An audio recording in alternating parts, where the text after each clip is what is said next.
Hello, friends. In this short video, I would like to talk about microcap investing. Uh, uh, the people have different opinions whether they should go for buying own home or to stay in the rented house. There are different schools of thought about this particular perspective. If you have money and if you don't have any emotional attachment, best thing is to invest money and so that you can get around 15% CAGR from the stocks. So this is the one way of doing the things. Second school of thought is that if you are having money and still if you want to have an emotional attachment, you can buy a flat. Having your own home is essential because it gives you confidence. Uh, but some people would like to stay in the rented apartments because the rental yield is only around 2%, whereas if they invest into a stock market or some businesses, they are likely to get more money. So people have different views and opinions about buying, whether buy a own house or whether you want to stay in the rented house. So choice is yours, how to make the decisions. Secondly, IPOs, sir. With regard to IPOs, uh, I'm dead against IPOs because these IPOs, initial public offerings, are just they create PR and they are oversubscribed. Then again, the market comes down. So if even if it is oversubscribed, then what you have to do is immediately you have to sell out.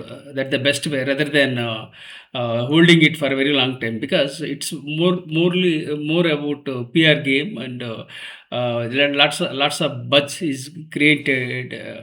Around some 30 years back, people were oversubscribing, and they were selling and getting money. So that's they were booking profits. That's how people are doing in the past. But now that trend has changed. Some of the people, they are becoming billionaires after listing, but ultimately it's the retail investors, they are losing the money. So the best approach is not to go for IPO. If even if the IPO is subscribed, immediately sell out and come out of it and book the profit. Then second thing, the other option is to go for the secondary market, and you can invest. So you have to do a lot of research, and don't do the things in a blind manner. There is a herd mentality, especially in India. Unlike US, people are different.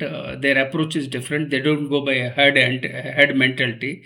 In India, what happens? People were running behind about crypto. Then again, metals were rallied, and silver, gold went up. Then again, came down.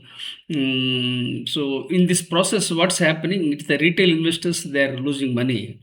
FIIs are playing safe, and they're pumping money, and then they're exiting depending upon the situation. So the retail investors have to be very careful. And the good news is that the young people are very smart and brilliant, and they have nose for detail, and they're making smart decisions. Of course, they make their own mistakes, but even if they make mistakes, they can bounce back because the age is in their favor. So if you look at my own case, I'm 63 years old. I made my debut in with a I made my debut at the age of 60 years and invested only 2,000 rupees in SIP. Then I converted this SIP into this lump sum, because lump sum gives more than what you get from SIP. Then gradually I put a little money, but still I am not financially independent. Why I could not become financially independent was that I was more passionate about education and learning, and I acquired a couple of qualifications through private education, and I was not blessed with any. ancestral property, and on the other hand, I funded my family members. So all those things I did it, and it's okay. Let bygones be bygones. So add to that, I had the business setbacks. Then again, I had brain stroke in the year 2021. So I was taking everything for granted, but things have gone wrong after COVID, and fortunately, my two sons are supported, and survived from the stroke. So now I realize the importance of money ever before, and you need to emphasize on money, and money matters. Without that, you can't survive.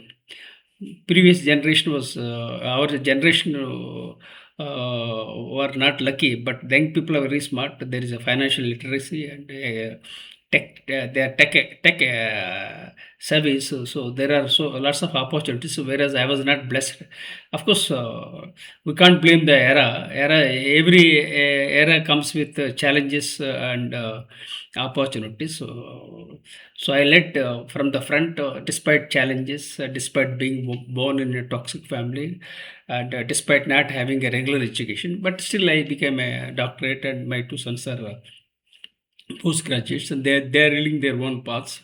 So now I have to ensure financial independence. So when you have money, money gives you confidence, money gives you opportunities, money gives you confidence. There are so many choices. So try to be independent, so that you can lead your life happily and peacefully.